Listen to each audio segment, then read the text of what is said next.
Hello everybody, Incon here with the Team Allegiance Ask Incon Anything video here, guys. So a lot of you come to our streams, you come to our YouTubes and you ask us tons of questions, and we can't always get around to answering all those questions, whether we miss it because of a team fight or because we were answering another question. So I'm here to bring even more answers to you guys for those of you that had some specific questions that you wanted answered that you tweeted out at us. So our first question of the day, asked by J.N. Starking. How much have you planned for a post-Smite life? Finding a different game, behind-the-scene esports, what are you looking to do?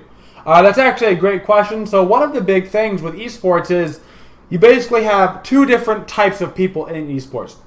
You have the player that just wants to, do his thing, play for a little bit, maybe try to be on a good team, maybe win a couple lands, do whatever you need to do, and then kind of drop out of the esports life, goes into a more regular type job, finishes up a degree or uses his degree that they had to go into a different field. Or you have the more serious, I wouldn't say more serious, just a different line of going into maybe streaming, going into YouTube work, looking at behind-the-scenes type stuff, looking at casting, looking at transferring onto a new game as new esports develop. For me, I would really love to continue to always stream. I love hanging out with my stream, and I love making YouTube videos. Those two things make me happier than pretty much anything. But I would also love to get into casting. I've done quite a few casting videos. I like to do casting of SPL. If I'm not playing in games, I like to upload those to my YouTube. I think I would be a good addition to a Smite casting squad. I've done quite a bit of casting at LANs if we've been knocked out or if we haven't been invited, whatever the case may be. So I would love to do casting because I love being involved with the esports scene and I love being involved with the players and everything that's involved with it. RXC Cake asks, what's the most rewarding part of being a professional gamer? So a little bit kind of like the previous question, actually, for me the most rewarding part is being able to talk to all these people and make all these new friends, which is maybe less on the side of the pro gamer and more on the Twitch, YouTube side, but it's really all through being the gamer. And as I get to be, I've met so many people at LANs. I've met hundreds and hundreds of people. I've gotten to shake people's hands. I've gotten to just flex with people, take pictures with them, walk around with them, talk to them about Smite and how they can, be better at Smite and their ambitions and what they want to do. And I've gotten to talk to, other people, for me specifically, other people with Tourette's, and they've been like, hey, I grew up and, I never thought I'd see somebody that has Tourette's being able to do something like this, and just to have that feeling of awesomeness, being able to, yeah, man, you can do it. Like, being able to do that is one of my favorite things. I love the interaction with the community is my favorite part. Tyler Overby asks, how did you know you wanted to main support, and did you play any other roles before settling into it? So actually, I did not play support first. For those that know, way back in the day, I was actually a middle main. When I came into the professional scene, basically I played a lot of ISIS and a lot of Hebo way back in the day of cognitive gaming, actually.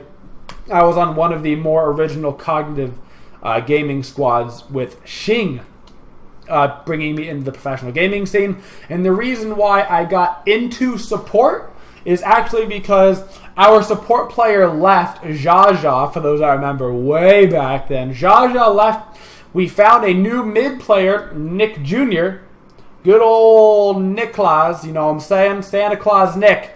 We found him, and we said, hey, he's a good mid player, but he doesn't really help us. So I went to support to fill in a role that we needed, so he could go mid, so we could fill our roster, so we could keep moving forward. And basically after that, I started filling the support role, and I've been playing it ever since.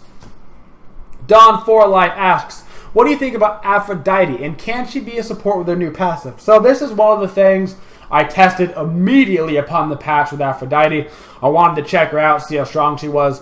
Her passive is amazing. Her passive is on point, okay? But as far as the support goes, she's not really a support main. She doesn't bring enough peel. Late game, her heal is really strong for, keeping somebody alive, but she doesn't bring the peel. Her ultimate is pretty nice. She's too squishy. She lacks the ability to initiate. She can't really zone. And she takes too long to get tanky if you go down the tanky path. Very strong middle, though, and that's where I'd recommend playing her right now. And finally, JDWeezy asks, how much do professional games differ from the ranked experience? So, a lot of people will only ever play casuals. A lot of people will move into ranked. And a lot of people will never get the opportunity to play in the professional scene. Some go to the challengers, some make it to the pro scene. But the majority of people, as each step that you go from casuals to ranked to challenger cup to pro, basically keeps getting less and less and less and less. And it is a way, way different experience. Think about the difference basically between your casual games and your ranked games, right? For those of you that do those, there's a huge jump in seriousness. Of not just only of the gods being picked, of the meta, but how serious people are taking their role, how serious that they're playing throughout the game, the communication aspect. That same jump that there is from casual queue to rank queue, there is from rank queue to competitive queue. So think about how different that is. It's that exact same amount of different when you make it to the professional scene, or even to the top challenger teams for that extent.